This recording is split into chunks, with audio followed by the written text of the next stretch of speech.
হেই বন্ধুরা, একবার কল্পনা করুন তো, আপনি যদি সম্পূর্ণ অনিচ্ছাকৃতভাবে হঠাৎ করেই অন্য একটি গ্রহতে টেলিপোর্ট হয়ে যান, তাহলে আপনার অনুভূতি ঠিক কিরকম হতে পারে। হ্যাঁ বন্ধুরা, আজ আমি হাজির হয়েছি ঠিক এই রকমই একটি গল্পের উপর ভিত্তি করে তৈরি হওয়া American science fiction action adventure movie John Carter নিয়ে।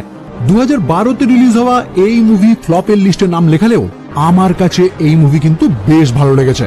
তাই আপনাদের কাছে রিকোয়েস্ট রইল, এই ভিডিও দেখার পর কিংবা এই মুভি যদি আগে থেকেই দেখে থাকেন তাহলে অবশ্যই জানাবেন এই মুভি আপনাদের কাছে কেমন লেগেছে। ওকে, ইন্ট্রোডাকশন আর বিস্তারিত করব না, এখন সোজা চলে যাব মূল ভিডিওর দিকে। মুভির শুরুতেই আমাদেরকে জানিয়ে দেওয়া হয় লাল গ্রহ মানে মঙ্গল নামক গ্রহ সম্বন্ধে আমরা ঠিক যতটা জানি সেটা আসলেই ভুল, কারণ এই গ্রহে জীবনও রয়েছে এবং তাদের বেঁচে থাকার মতো উপযুক্ত পরিবেশও রয়েছে। কিন্তু বর্তমানে এই গ্রহ ধ্বংসের মুখে এসে দাঁড়িয়েছে জোডাঙ্গা নামক একটি শিকারী রাজ্যের জন্য। আসলে এই জোডাঙ্গা রাজ্যের লিডার সাবধান এই পুরো বারসুম গ্রহকেই দখল করতে চায়। কি বারসুম নামটা শুনে অবাক হলেন নিশ্চয়ই। আসলে আমাদের কাছে এই লাল গ্রহের নাম মঙ্গল হলেও ওই গ্রহে বসবাসকারী সকলের কাছেই তাদের এই গ্রহের নাম বারসুম, আর সাবধান এই পুরো বারসুমকেই দখল করতে চায়। কিন্তু এই কাজে তার প্রধান বাধা হয়ে দাঁড়ায় হিলিয়ান নামক একটি শক্তিশালী রাজ্য। এবার এই দুই রাজ্যের মধ্যে একদিন যুদ্ধ চলাকালীন জোডাঙ্গার লিডার সাবধানের সম্মুখে উপস্থিত হয় তিনটি অদ্ভুত ক্যারেক্টার, যারা নিজেদেরকে দেবী ইসেসের বার্তাবাহক বলে পরিচয় দিয়ে সাবধানকে এক অদ্ভুত হাতিয়ার উপহার দেয় এবং জানিয়ে দেয় এই যুদ্ধে দেবী ইসেস তার সঙ্গে থাকারই সিদ্ধান্ত নিয়েছেন। তাই এরপর থেকে সাবধান যদি তাদের কথা মতো কাজ করে তাহলে খুব শীঘ্রই সে এই পুরো বারসুমকে দখল করে ফেলবে। এখানে জানিয়ে রাখি, দেবী ইসেসের এই বার্তাবাহকদের মুভিতে থানস বলা হয়েছে। এরা যে কোনো টাইমে যে কোনো রূপ ধারণ করতে পারে এবং শুধুমাত্র এই গ্রহেই না, এই জগতের সমস্ত গ্রহতেই তারা বিরাজ করে, মানে পৃথিবীতেও তাদের অস্তিত্ব রয়েছে। যাই হোক, এখান থেকে সিন চেঞ্জ হয় আর আমরা নিউ ইয়র্ক সিটির 1881 সালের একটি দৃশ্য দেখতে পাই, যেখানে এই মুভির মেইন চরিত্র জন কার্টার একটি অপরিচিত লোককে এড়িয়ে একটি বিল্ডিং এর মধ্যে প্রবেশ করে তার ভাগনার উদ্দেশ্যে একটি টেলিগ্রাম প্রেরণ করে, যে টেলিগ্রামের মধ্যে লেখা রয়েছে অন্তত একবার আমার সঙ্গে দেখা করো। ফলে মামার থেকে এইরকম চিঠি পেয়ে এডগারও যথাশীঘ্রই সম্ভব উপস্থিত হয় তার মামার প্যালেসে। কিন্তু দুর্ভাগ্যের বিষয়, ইতিমধ্যেই তার মামা জন কার্টার আকস্মিকভাবেই মারা গেছেন। ফলে তার উকিল বয়ান অনুযায়ী তার সমস্ত সম্পত্তি এডগারের হাতে হস্তান্তর করে এবং একই সঙ্গে জন কার্টারের একটি পার্সোনাল ডায়েরিও তার হাতে তুলে দেয়, কারণ তিনি জীবিত অবস্থায় জানিয়ে গিয়েছিলেন এই ডায়েরি শুধুমাত্র যেন তার ভাগনার হাতেই তুলে দেওয়া হয়, মানে এটা শুধুমাত্র এডগারেরই পড়ার অধিকার রয়েছে। এবার এই সমস্ত কথার পর এডগার যখন ওই উকিলকে জানায় সে তার মামাকে শেষবারের মতো একবার ট্রিবিউট দিতে চায়, তখন ওই উকিল তাকে একটি ছোট্ট রুমের সামনে নিয়ে গিয়ে জানায় তার মামার মৃতদেহ এর ভিতরেই রয়েছে, কারণ তার মামা নিজে থেকেই চেয়েছিলেন তার শেষকৃত্য না করে তার বডি যেন একটি ফাঁকা জায়গায় ছেড়ে দেওয়া হয়। ফলে তার কথা মতোই তারা এই কাজ করেছে। কিন্তু এই রুম বাইরে থেকে খোলা একদমই অসম্ভব, এটা শুধুমাত্র ভিতর থেকে ওপেন হয়। তাই এখন তার মামার দেহ দেখার কোনো উপায় তাদের কাছে নেই। ফলে এডগারেরও লাস্ট বারের মতো তার মামাকে দেখার সৌভাগ্য হয় না। এর পরবর্তীতে যখন ওই উকিল সেখান থেকে চলে যায়, এডগার বেশ কৌতূহল নিয়ে তার মামার সেই ডায়েরি পড়তে শুরু করে, আর এখান থেকেই শুরু হয় মুভির নতুন একটি প্লট। ডায়েরিতে যে ঘটনা লেখা রয়েছে তার শুরুতেই জন কার্টার তার ভাগনাকে উদ্দেশ্য করে লিখে গেছে, ছোটবেলায় তোমাকে আমি অনেক গল্প শুনিয়েছি যেগুলি তুমি নিঃসংকোচে বিশ্বাসও করতে, কিন্তু এখন তুমি অনেকটাই বড় হয়েছো, তাই এই গল্প হয়তো তোমার বিশ্বাস নাও হতে পারে, কিন্তু আমি আরো একবার তোমাকে রিকোয়েস্ট করব এই গল্প বিশ্বাস করার জন্য। যার পরই সে ওই ডায়েরিতে লেখা গল্প পড়তে শুরু করে। আর আমরা জানতে পারি আজ থেকে প্রায় 13 বছর আগে জন কার্টার অ্যারিজোনাতে উপস্থিত হয় একটি প্রাচীন গুহার খোঁজ করতে, কারণ জন কোনো কাহিনীতে শুনেছে ওই প্রাচীন গুহাতেই রয়েছে প্রচুর পরিমাণে সোনা। তাই সে যদি একবার ওই গুহা উদ্ধার করতে পারে তাহলে সে রাতারাতি বিলিয়নিয়ারে পরিণত হবে। কিন্তু দুর্ভাগ্যের বিষয়, অ্যারিজোনাতে বহু টাইম অতিবাহিত করার পরেও ওই গুহার খোঁজ সে কিছুতেই পায় না। এরই মধ্যে আবার ওই স্থানের একজন কর্নেল পাওয়েল জনকে গ্রেপ্তার করে নিয়ে যায়, কারণ বর্তমান টাইমে অ্যাপাচে নামক এক স্থানীয় গোষ্ঠী সরকারের বিরুদ্ধে সংগ্রাম চালাচ্ছে। আর জন কার্টার আগে যেহেতু আমেরিকান গৃহযুদ্ধের একজন আর্মি ক্যাপ্টেন ছিলেন, তাই এই কর্নেল তাকে এখানে ধরে এনেছে যাতে এই মুহূর্তে সে তাদের ওই গোষ্ঠীর বিরুদ্ধে লড়াই করতে সাহায্য করে। কিন্তু জন তাদেরকে জানিয়ে দেয় সে সরকারি কাজ অনেকদিন আগেই ছেড়ে দিয়েছে, এমনকি সরকারের হয়ে কাজ করতে গিয়ে সে অনেক বড় বলিদানও দিয়েছে। মানে কোনো একটা টাইমে সে যখন আর্মি ক্যাপ্টেন ছিল ওই টাইমে সে তার স্ত্রী এবং সন্তানকেও হারিয়েছে, যার পর সে ওই কাজ ত্যাগ করে বর্তমানে এই সোনা খোঁজার কাজে ব্যস্ত হয়ে পড়েছে। যাই হোক, জন তাকে কোনো সাহায্য করবে না জানার পর তারা তাকে একটি স্থানে বন্দী করে রাখে। কিন্তু জন চালাকি করে সেখানকার গার্ডকে মেরে ওই কর্নেলের ঘোড়া নিয়ে সেখান থেকে পালিয়ে যায়।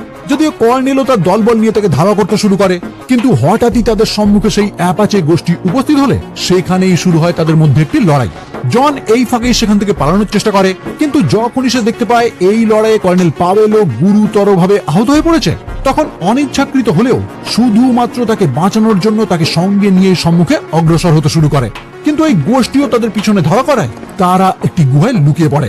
আর তারপরে জন লক্ষ্য করে এইটাই হলো সেই গুহা, যে গুহা সে এত দিন ধরে খুঁজছে, কারণ ওই গুহার চারিদিকেই সোনায় ভর্তি। কিন্তু এইখানে সে কিছু করে ওঠার আগেই একটি থান ওই গুহায় উপস্থিত হয়ে তাকে হত্যা করার চেষ্টা করে। যদিও জন তার হাতে থাকা একটি বন্দুকের সাহায্যে ওই থানকে সঙ্গে সঙ্গেই হত্যা করে, কিন্তু ওই থানের হাতে থাকা একটি বস্তু হঠাৎ করে জলজল করতে শুরু করলে জন সেটি তার হাতে নিয়ে বাথরুম কথাটি উচ্চারণ করে বসে। ফলে নিমেষেই জন পৃথিবী থেকে পৌঁছে যায় মঙ্গল গ্রহে। আসলে ওই থান মারা যাওয়ার টাইমে একটি মন্ত্র উচ্চারণ করছিল, যাতে সে আহত অবস্থাতেই মঙ্গল গ্রহে টেলিপোর্ট হতে পারে। আর জন তার থেকে শুনেই ওই বাথরুম কথাটি নিজেও উচ্চারণ করে বসে। আর যেহেতু ওই মেডেলের মতো বস্তুটি তার হাতেই ছিল, তাই ওই থানের জায়গায় জনই টেলিপোর্ট হয়ে যায় মঙ্গল গ্রহে। কিন্তু জন একদমই বুঝতে পারে না সে বর্তমানে কোথায় রয়েছে। এমনকি সে যখন হেঁটে সামনের দিকে এগিয়ে যাওয়ার চেষ্টা করে, সেটা করতেও সে ব্যর্থ হয়, কারণ ওই গ্রহের মাধ্যাকর্ষণ শক্তি এবং আমাদের পৃথিবীর মাধ্যাকর্ষণ শক্তি সম্পূর্ণই আলাদা। তাই জন হাঁটতে গিয়ে বারবার পড়ে যেতে শুরু করে, কিন্তু পরবর্তীতে সে নিজেকে সামলে নিয়ে বড় বড় লাফ দিতে সক্ষম হয়। যদিও কিছুক্ষণের মধ্যেই ওই গ্রহের এক যাযাবর উপজাতি থার্ক তার সম্মুখে উপস্থিত হয়। জন প্রথমে এরকম জন্তু দেখে পুরোপুরি অবাক হয়ে যায়, কিন্তু পরবর্তীতে তাদের হাতিয়ার দিয়েই জন তাদেরকে হারানোর চেষ্টা করে। কিন্তু তার সেই চেষ্টা ব্যর্থ হলে ওই উপজাতির লিডার টার্স তাকে বন্দী বানায়। অন্যদিকে দেখা যায় সেই হিলিয়াম রাজ্যের রাজকুমারী থরিস তার বাবার সম্মুখে উপস্থিত হয়ে একটি অদ্ভুত যন্ত্র দেখায়, এবং সেই যন্ত্র থেকে নির্গত হওয়া একটি নীল রশ্মিকে সে নবম রশ্মি বলে আখ্যা দেয়। আর সঙ্গে সে এটাও জানায় বর্তমান সময়ে তাদের বড় শত্রু জোডাঙ্গার নতুন শক্তির উৎস এটাই, তাই যত দূর সম্ভব এই শক্তির মাধ্যমেই হয়তো তাকে হারানো যেতে পারে। কিন্তু এই যন্ত্র নিয়েই কথা বলার টাইমে তাদের মধ্যে থাকা এক ছদ্মবেশী থান তার ক্ষমতার মাধ্যমে ওই যন্ত্রটিকে পুরোপুরি বিগড়ে দেয়। যদিও রাজা টার্ডোস বুঝতে পারে তার মেয়ের আবিষ্কৃত এই যন্ত্রের মাধ্যমে হয়তো জোডাঙ্গাকে হারানো সম্ভব, কিন্তু এই রহস্যময় নীল শক্তি ব্যবহার করার জন্য তাদের অনেক সময় অতিবাহিত করতে হবে, যে টাইম বর্তমান সময়ে তাদের হাতে একদমই নেই। কারণ জোডাঙ্গার রাজা তার নতুন ক্ষমতার সাহায্যে এক এক করে তাদের সমস্ত সুরক্ষা কবচ ধ্বংস করে এখন তাদের রাজপ্রাসাদের দিকেই অগ্রসর হচ্ছে।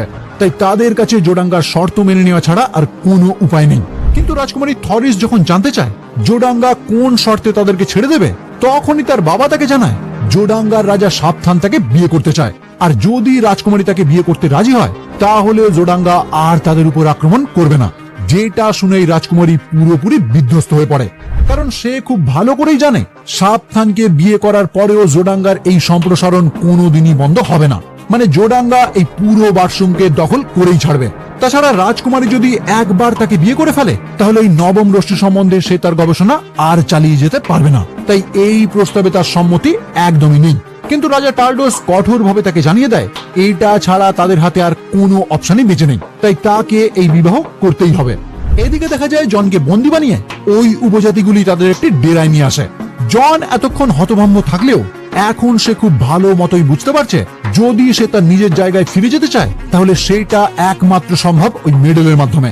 কিন্তু বর্তমানে সেটা রয়েছে ওই উপজাতির লিডার টার্সের কাছে। যাই হোক, এখানে তারা জনের সঙ্গে খারাপ কিছু ব্যবহার না করে তাকে একটি জায়গায় বন্দী করে রাখে, যেখানে একটি জীর্ণ থার্ক জনের সম্মুখে উপস্থিত হয়ে তাকে একটি বিশেষ ধরনের তরল পান করিয়ে দেয়, যার পর থেকেই জন ওই উপজাতির ভাষা সম্পূর্ণ বুঝতে শুরু করে। এই একই রকম সিন আমরা মার্ভেল সিনেম্যাটিক ইউনিভার্সের মুভিতেও লক্ষ্য করেছি, কিন্তু এখানে আপনাদেরকে বলতে হবে কোন মুভিতে আমরা এই একই রকম সিন দেখতে পাই।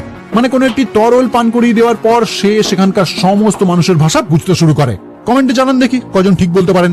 এনিওয়ে, এখানে বন্দী থাকা অবস্থাতেই উলা নামক একটি অদ্ভুত জন্তুর সঙ্গে জনের পরিচয় হয়। কিন্তু জনের তো এখন একমাত্র লক্ষ্য ওই মেডেল উদ্ধার করা, কারণ তাকে যে কোনো উপায় বাড়ি ফিরতে হবে। তাই ওই বন্দী অবস্থা থেকে মুক্ত হয়ে সে যখনই ওই জায়গা থেকে অন্য কোথাও যাওয়ার চেষ্টা করে, উলা নামক ওই প্রাণীটি খুবই দ্রুত গতির মাধ্যমে তার আগেই সেই স্থানে পৌঁছে যায়, যেটা দেখে জন খুবই অসন্তুষ্ট হয় এবং তার পিছু ছাড়ানোর জন্য সে সোজা উপস্থিত হয় থার্কদের একটি পার্টিতে। কারণ তাকে যে কোনো উপায়ে টার্সের থেকে ওই মেডেলটি উদ্ধার করতে হবে, কিন্তু উলা যেহেতু তার পিছন পিছন সমস্ত জায়গাতেই চলে যাচ্ছিল, তাই সেখানেও সে উপস্থিত হয়ে যায়। কিন্তু যখনই থার্করা ওই জন্তুটিকে মারতে শুরু করে, জন তখন তাদেরকে ওই কাজে বাধা দিতে গিয়ে অনিচ্ছাকৃতভাবে একটি থার্ককে হত্যা করে। ফলে জনের এইরকম অস্বাভাবিক ক্ষমতা দেখে থার্কদের লিডার সম্পূর্ণ হতবাক হয়ে যায়। এই মুহূর্তে সেই জীর্ণ থার্ক, মানে যে জনকে ওই তরল পান করিয়েছিল, সে ওই স্থানে উপস্থিত হলে আমরা বুঝতে পারি উলা নামক ওই প্রাণীটি আসলে তারই পোষা জন্তু। আর এই মুহূর্তে লিডার যখন তাকে এই স্থানে দেখতে পায়, তখন সে মনে করে জনকে বন্দি অবস্থা থেকে মুক্ত করেছে হয়তো সেই। ফলে পরবর্তীতেই তাকে বন্দি বানিয়ে শাস্তি স্বরূপ তার পুরো শরীরে আগুনের দাগ লাগানো হয় এবং জানিয়ে দেওয়া হয় পরবর্তীতে এইরকম ভুল যদি সে আবারও করে, তাহলে তাকে মৃত্যুদণ্ড দেওয়া হবে। এরই মধ্যে আবার আরেকজন থার্ক খবর দেয় আকাশে 3টি উড়ন্ত যুদ্ধ জাহাজ দেখা গেছে। ফলে সঙ্গে সঙ্গেই তারা ওপেন জায়গা থেকে আড়ালে লুকিয়ে পড়ে, যাতে তাদের উপর কেউ আক্রমণ করতে না পারে। আর এরপরেই আমরা দেখতে পাই হিলিয়ামের রাজকুমারী সাবধানকে বিয়ে করবে না বলেই একটি যুদ্ধ জাহাজ নিয়ে পালিয়ে যাওয়ার চেষ্টা করছে। কিন্তু সাবধান এটা সম্বন্ধে জেনে গিয়ে তার 2 যুদ্ধ জাহাজের সাহায্যে রাজকুমারীর পিছু নিয়েছে। এখানে জনও ওই থার্কদের সঙ্গে মিলে একটি টেলিস্কোপের মাধ্যমে ওই লড়াই দেখতে শুরু করে। কিন্তু লড়াইয়ের টাইমে যখনই রাজকুমারী তার উড়ন্ত যুদ্ধ জাহাজ থেকে পড়ে গিয়ে নিচের দিকে ঝুলতে থাকে, তখন জন এই দৃশ্য দেখে মনে করে সেও একজন মানুষ। ফলে সে তার দীর্ঘ দূরত্বে লাফ দেওয়ার ক্ষমতা ব্যবহার করে নিমেষেই রাজকুমারীকে নিচে পড়ে যাওয়া থেকে আটকে নেয় এবং পরবর্তীতে জোডাঙ্গার একটি যুদ্ধ জাহাজকেও ধ্বংস করে দেয়। এতক্ষণে থার্করাও ওই সমস্ত যুদ্ধ জাহাজের দিকে আক্রমণ করতে শুরু করেছে। ফলে সাবধান এখান থেকে পিছু হাঁটতে বাধ্য হয়। কিন্তু এর পরবর্তীতে থার্কদের লিডার টার্স জনকে তার দোতার সোজাত বলে ঘোষণা করে। মানে জনকে এত দ্রুত গতিতে লাফিয়ে লাফিয়ে যুদ্ধ করতে দেখে তার প্রতি মুগ্ধ হয়ে সে তাকে তার ডান হাত বলে ঘোষণা করে এবং এরপর থেকে থার্কদের বিরুদ্ধে যারাই লড়াই করতে আসবে, জনই তাদের ওই সমস্ত লড়াইয়ের নেতৃত্ব দেবে। কিন্তু এই কথা শুনে জন তার প্রস্তাবে অসম্মতি জানায়। যদিও জন যখন তার প্রস্তাব প্রত্যাখ্যান করে, বিপরীতে টার্স তাকে হুমকি দেয়, তুমি আমার প্রস্তাব যদি না মেনে নাও, তাহলে যে মহিলাকে বাঁচানোর জন্য তুমি এত লড়াই করলে তাকেই আমরা হত্যা করব। ফলে ওই মহিলাকে বাঁচানোর জন্যই অনিচ্ছাকৃত হলেও জন তার প্রস্তাব এই মুহূর্তে মেনে নেয়। যার পরবর্তীতে ওই মেয়ের সঙ্গেই কথা বলার টাইমে জন বুঝতে পারে সে বর্তমানে রয়েছে মঙ্গল গ্রহে, আর জন এসেছে জাসুম থেকে। মানে এই গ্রহের বাসিন্দাদের কাছে মঙ্গলের নাম যেমন বারসুম, ঠিক তেমনি পৃথিবীর নামও জাসুম। এবার এটা বুঝতে পেরেই রাজকুমারী থরিস তার থেকে জানতে চায় সে এই স্থানে কিভাবে পৌঁছেছে। উত্তরে জন শুধু তাকে সেই মেডেলটি দেখায় যেটা বর্তমানে টার্সের কাছে রয়েছে। এবার রাজকুমারী ওই মেডেল দেখেই অনুমান করে জন হয়তো একজন থানস, কারণ ইতিহাস অনুযায়ী এই মেডেল একমাত্র থানদের কাছেই থাকা সম্ভব। তাই জন এই কথা সত্যি বলছে নাকি মিথ্যে, এইটা প্রমাণ করার জন্যই রাজকুমারী তাকে নিয়ে উপস্থিত হয় সেখানেই থাকা দেবী ইসেসের একটি টেম্পেলে। যদিও শোলা নামক সেই থার্ক, মানে যে জনকে সেই তরল পান করানোর জন্য শাস্তি পেয়েছিল, সে তাদের দুজনকে ওই টেম্পেলে যেতে বারণ করে, কারণ ওই স্থান সাধারণ মানুষদের জন্য নিষিদ্ধ। কিন্তু তাও তারা ওই স্থানে উপস্থিত হয়ে সেখানের দেওয়ালে থাকা একটি প্রাচীন লিপি পড়ে রাজকুমারী জনকে জানায় এই গ্রহে থাকা ইস নদীর একমাত্র প্রান্তে রয়েছে দ্য গেটস অফ ইস, যেখানে গেলেই একমাত্র জানা যাবে জন এই গ্রহে কিভাবে এসেছে আর এখান থেকে সে কিভাবে ফিরতে পারে। আসলে এটা রাজকুমারী থরিসের একটি প্ল্যান, কারণ যখন থেকে সে জনকে ওইভাবে লাফিয়ে সাবধানের বিরুদ্ধে লড়াই করতে দেখেছে, তখন থেকেই সে ভেবে নিয়েছে এটাই তার প্রধান হাতিয়ার জোডাঙ্গাকে পরাজিত করার জন্য। তাই চালাকি করে সে তাকে এই কথা জানিয়ে চুক্তি করে জনকে ওই গেট পর্যন্ত পৌঁছে দিতে রাজকুমারী তাকে সাহায্য করবে, আর বিনিময়ে জোডাঙ্গাকে পরাজিত করতে জনও তাকে হেল্প করবে। কিন্তু এখান থেকে বেরিয়ে যাওয়ার আগেই থার্করা তাদের 3 জনকেই গ্রেপ্তার করে এই মন্দিরে প্রবেশ করার জন্য। আগের কথা নিশ্চয়ই মনে আছে, থার্কদের লিডার আগেই ঘোষণা করেছিল শোলা যদি এর পরবর্তীতে কোনো ভুল করে তাহলে তাকে মৃত্যুদণ্ড দেওয়া হবে। আর এখন রাজকুমারী এবং জনের ওই মন্দিরে অনুপ্রবেশ শোলার কারণেই হয়েছে বলে তাকে দোষী সাব্যস্ত করা হয়। যদিও থার্কদের লিডার টার্স সম্পূর্ণ ব্যক্তিগত ঝুঁকিতে ওই 3 জনকে এই স্থান থেকে পালিয়ে যেতে সাহায্য করে, কারণ শোলা আসলে তার নিজেরই মেয়ে। আর জন এবং রাজকুমারী যেহেতু দেবী ইসেসের গেট পর্যন্ত যাবে, তাই শোলাকেও সে তাদের সঙ্গে যেতে বলে যাতে দেবী ইসেসের কাজে সে নিজেকে নিযুক্ত করতে পারে। কিন্তু এই কাজ করার জন্য তাল হাজুস নামক একটি ধূর্ত থার্ক বাকি থার্কদের একত্রিত করে তাদের লিডারকে বন্দী করে ফেলে তাদের সঙ্গে বিশ্বাসঘাতকতা করার জন্য। মানে যেহেতু টার্স ওই 3 জনকে এখান থেকে পালাতে সাহায্য করেছে, তাই বিশ্বাসঘাতক হিসাবে তাকেও কারাগারে বন্দী করা হয়, আর তাদের পরবর্তী লিডার হয়ে যায় ওই তাল হাজুস। এদিকে জন, শোলা এবং রাজকুমারী বেশ কয়েকদিন ইস নদীর উদ্দেশ্যে যাত্রা করার পর শোলা জনকে সতর্ক করে রাজকুমারী তাদেরকে ইচ্ছাকৃতভাবে ভুল পথে নিয়ে যাচ্ছে, মানে এই পথে গেলে তারা নদী পর্যন্ত পৌঁছতে পারবে না। ফলে জনও সঙ্গে সঙ্গে রাজকুমারী থেকে জানতে চায় তারা বর্তমানে কোথায় রওনা হয়েছে। এবার রাজকুমারী যখন বুঝতে পারে জনকে ধোকা দেওয়ার আর কোনো উপায় নেই, তখনই সে স্বীকার করে তারা বর্তমানে তাদের রাজ্য হিলিয়ামের দিকে রওনা হয়েছে, আর সে যে ওই রাজ্যের রাজকুমারী এটাও সে ওই মুহূর্তে স্বীকার করে, এবং সঙ্গে এটাও জানায় সে চায় যে করেই হোক জোডাঙ্গাকে পরাজিত করতে, না হলে তাদের রাজ্যকে জোডাঙ্গা পুরোপুরি ধ্বংস করে দেবে। যদিও তার রাজ্যকে বাঁচানোর আরো একটি উপায় আছে, জোডাঙ্গান রাজকুমার সাব খানকে বিয়ে করা, কিন্তু সেটা রাজকুমারী একদমই চায় না। যে কারণে সে জনকে নিয়ে তার রাজ্যের উদ্দেশ্যে রওনা হচ্ছে, যাতে জনের সাহায্য নিয়েই সে জোডাঙ্গাকে হারাতে পারে। কিন্তু এই সব কিছু শুনেও জন তাকে জানায় এই মুহূর্তে আমার প্রধান লক্ষ্য ইস নদীতে যাওয়া, কারণ আমাকে যে করেই হোক আমার বাড়ি যাওয়ার উপায় খুঁজতেই হবে, তারপর আমি ভেবে দেখতে পারি আমি তোমাকে সাহায্য করব কিনা। ফলে এক প্রকার নিরুপায় হয়েই রাজকুমারীও তাদের সঙ্গে মিলে উপস্থিত হয় সেই ইস নদীর কিনারায়, যেখান থেকেই তারা ছোট্ট একটি নৌকা টাইপ বস্তুর মাধ্যমে সামনের দিকে অগ্রসর হতে শুরু করে। আর নদীর মাঝেই একদম অস্বাভাবিকভাবে তারা একটি উল্টানো পিরামিড টাইপ কাঠামো দেখতে পায়। ফলে জন এবং রাজকুমারী দুজন মিলেই তার ভিতরে প্রবেশ করে দেখার জন্য এটা আসলে কি জিনিস। আর ভাগ্যক্রমে ওই কাঠামোর ভিতরেই রাজকুমারী সেই নবম রশ্মি সম্বন্ধে আরো জ্ঞান লাভ করে, মানে যে রশ্মি নিয়ে সে এতদিন গবেষণা করছিল, আর যে রশ্মিকে হাতিয়ার করেই সাবধান তার এত ধ্বংসলীলা চালিয়ে যাচ্ছে। এমনকি এখানেই তারা সৌরজগতের একটি নীল গ্রাফিক্সও দেখতে পায়, এবং সেখান থেকেই রাজকুমারী উদ্ধার করে জন এখান থেকে কিভাবে ফিরতে পারে। কিন্তু এই মুহূর্তে সে তাকে ওই উপায় না বলে জানায় এইখানে কি লেখা রয়েছে এটা উদ্ধার করতে গেলে তাদেরকে হিলিয়ামের লাইব্রেরিতে যেতে হবে, যেখানে কিছু বই পড়ে তবেই রাজকুমারী তাকে ফিরে যেতে সাহায্য করতে পারবে।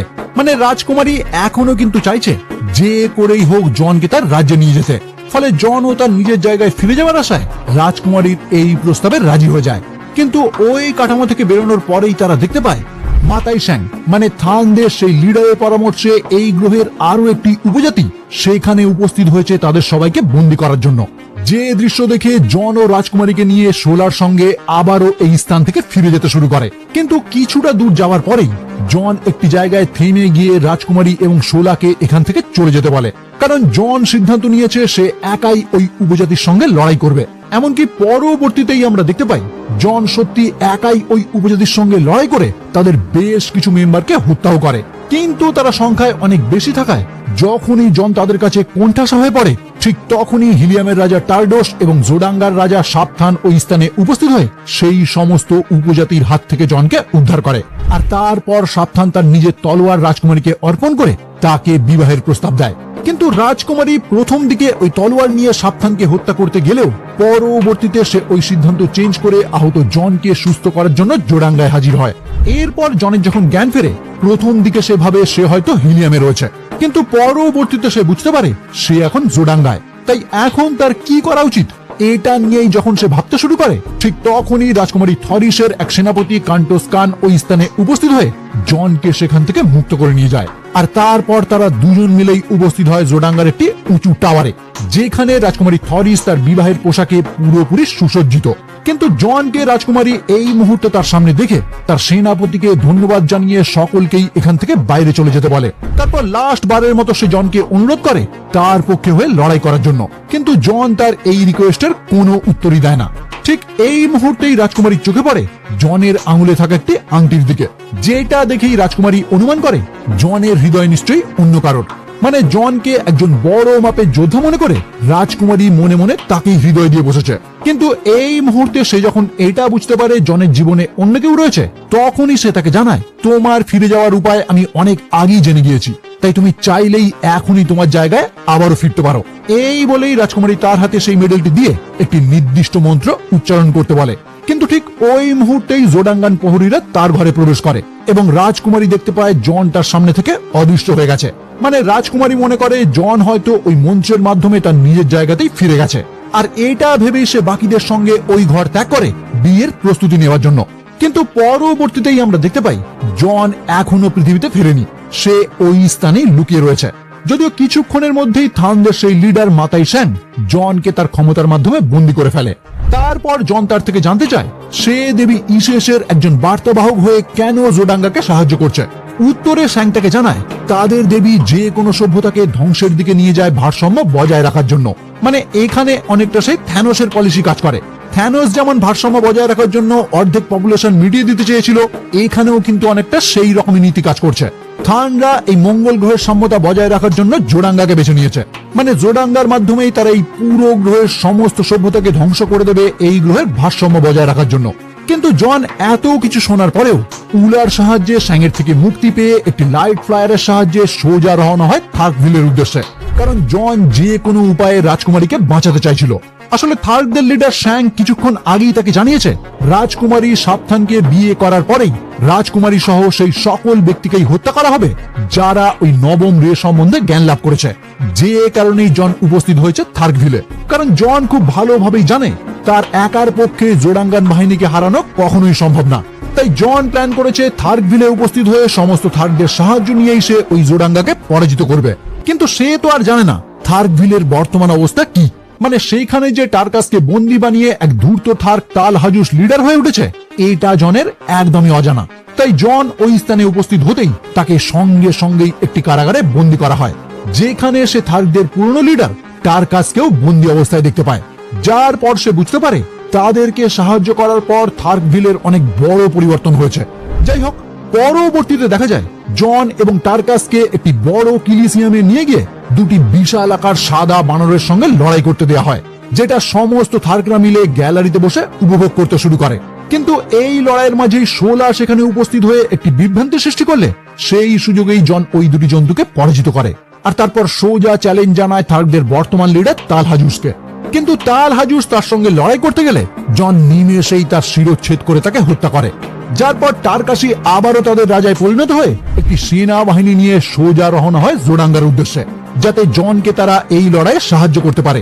কিন্তু জোডাঙ্গায় পৌঁছে তারা লক্ষ্য করে ওই শহর এই মুহূর্তে সম্পূর্ণ খালি, কারণ জোডাঙ্গান রাজার বিবাহ সম্পূর্ণ হবে হিলিয়ামে, যে কারণে এই টাইমে সবাই হিলিয়ামে রয়েছে।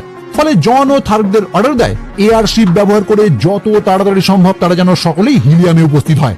কিন্তু থার্করা তার এই প্রস্তাব অস্বীকার করে, কারণ থার্করা কোনোদিনই কোনো উড়ন্ত বাহনে যাত্রা করে না। ফলে জন নিরুপায় হয়ে একাই একটি এয়ারশিপ নিয়ে উপস্থিত হয় হিলিয়ামে, যেখানে বিয়ের অনুষ্ঠানের একদম শেষ পর্বে জন ওই স্থানে উপস্থিত হয়ে তাদের এই কাজে বাধা হয়ে দাঁড়ায়। এতক্ষণে থার্করাও জনের কথা মতো এয়ারশিপ ব্যবহার করে এই স্থানে এসে উপস্থিত হয়েছে। ফলে জোডাঙ্গান বাহিনীর সঙ্গে শুরু হয় থার্ক এবং হিলিয়ামবাসীর একটি মিলিত লড়াই, কারণ হিলিয়াম কোনোদিনই চায়নি জোডাঙ্গার সঙ্গে সখ্যতা গড়ে তুলতে। আর এখন যেহেতু জনের নেতৃত্বে থার্করা জোডাঙ্গার উপর আক্রমণ করেছে, তাই হিলিয়ামও বর্তমানে থার্কদের সঙ্গে যুক্ত হয়ে লড়াই করতে শুরু করে, যে লড়াইয়ে সাবধান নিহত হয় এবং জোডাঙ্গান সেনাবাহিনী পরাজিত হয়। ফলে থান্সদের লিডার মাতাই স্যাং তার রূপ পরিবর্তনের ক্ষমতা কাজে লাগিয়ে এখান থেকে পালাতে বাধ্য হয়, যার পর জনের সঙ্গেই হিলিয়ামের রাজকুমারীর বিবাহ সম্পন্ন হয়। এরপর ওই দিন রাতেই জন সিদ্ধান্ত নেয় সে চিরকালের জন্য এই গ্রহেই থেকে যাবে। আর এই চিন্তা থেকেই সে তার কাছে থাকা সেই মেডেলটি একটি গিরিখাতে ফেলে দেয়। কিন্তু এর পরবর্তীতে থান্সদের লিডার মাতাই স্যাং আবারও তার সম্মুখে উপস্থিত হয়ে তার ক্ষমতার সাহায্যে জনকে পৃথিবীতে ফেরত পাঠায়। মানে জন সেই গুহাতেই তার শরীরের মধ্যে জাগ্রত হয়ে ওঠে। এরপর প্রায় 10 বছর জন চেষ্টা করতে থাকে ওই রকম মেডেল পৃথিবীতে আর খুঁজে পাওয়া যায় কিনা, কারণ জন খুব ভালো করেই জানে পৃথিবীতেও অন্য থান্স রয়েছে, তাই তাদের থেকে সে ওই একই মেডেল পুনরায় উদ্ধার করতে পারবে। কিন্তু বহু খোঁজার পরেও ওই মেডেল সে কিছুতেই খুঁজে পায় না, যে কারণে সে চালাকি করে একটি প্ল্যান করে। প্রথমে ভাগনা এডগারের উদ্দেশ্যে সে একটি চিঠি লেখে আর তারপর নিজের মারা যাওয়ার একটি অভিনয় করে। কিন্তু আগে ভাগে সে যেহেতু বলে রেখেছিল তার শেষকৃত্য না করে তার ডেড বডি একটি নির্দিষ্ট জায়গায় রেখে দিতে, তাই তার উকিলও তার বডি একটি ঘরে রেখে দেয়। কিন্তু এখন এডগার তার ডায়েরি থেকে জানতে পারে থান্সরা হয়তো তার ডেড বডিও নষ্ট করে দেওয়ার চেষ্টা করবে, যেটা থেকেই এডগার যেন তাকে রক্ষা করে। ফলে এডগারও সঙ্গে সঙ্গে উপস্থিত হয় সেই ঘরের সম্মুখে এবং নিজের নাম পাসওয়ার্ড হিসেবে ব্যবহার করে ওই ঘর সে ওপেনও করে ফেলে। কিন্তু ঠিক ওই মুহূর্তেই তার পিছনে একটি থান উপস্থিত হয়ে এডগারকে হত্যা করতে যায়, যাতে জনের ডেড বডিও সে নষ্ট করে দিতে পারে। কিন্তু এডগারের কোনো ক্ষতি করার আগেই জন ওই থানকে গুলি করে হত্যা করে। যদিও এডগার তার মামাকে এই অবস্থায় দেখে পুরোপুরি হতবাক হয়ে যায়, কারণ সে এতক্ষণ পর্যন্ত জানতো তার মামা মারা গেছে। কিন্তু এখন জন তার ভাগনাকে বাকি প্ল্যান প্রকাশ করে। মানে জন এতদিন পর্যন্ত ওই মেডেল কিছুতেই খুঁজে পাচ্ছিল না, কিন্তু সে এটা ভালো করেই বুঝতে পারছিল কোনো না কোনো থান সব সময় তার উপর নজর রাখছে, যে কারণে সে এই মারা যাওয়ার প্ল্যান করে। কারণ জন খুব ভালো করেই জানতো ওই থান তার বডি নষ্ট করার জন্য এখানে নিশ্চয়ই উপস্থিত হবে, আর এডগার তার এই কাজে অনেক বড় হেল্প করেছে। কিন্তু প্রশ্ন হলো এই থানকে এখানে হত্যা করার কারণ কি? ওই যে জন চায় আবারও মঙ্গলে ফিরে যেতে, যে কারণে তার দরকার সেই একই রকমের মেডেল। যেটা একমাত্র থানসদের কাছেই থাকে।